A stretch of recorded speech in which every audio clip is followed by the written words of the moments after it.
ఆడు వచ్చాడంటే పెద్ద తలనొప్పరా. మీరు మోషన్కి వెళ్ళేటప్పుడు ఇబ్బంది అవుతుందా? వచ్చేసాడు రాడు. దురద పెడుతుందా?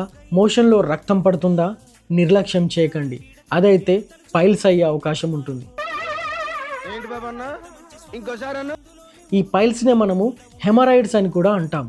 సో ఈ హెమరాయిడ్స్ అనేటివి మలద్వారం లోపల కూడా ఉండొచ్చు, లేక మలద్వారం బయట కూడా ఉండొచ్చు.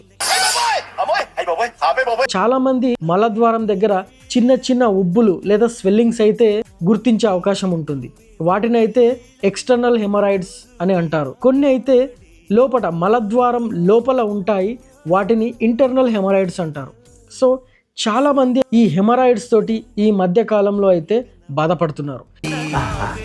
సో ఆ హెమరాయిడ్స్ ఏ విధంగా వస్తాయి, వాటికి గల కారణాలు ఏంటి, చెప్పు వాటిని మనము ఏ విధంగా నివారించుకోవచ్చు ఈ వీడియోలో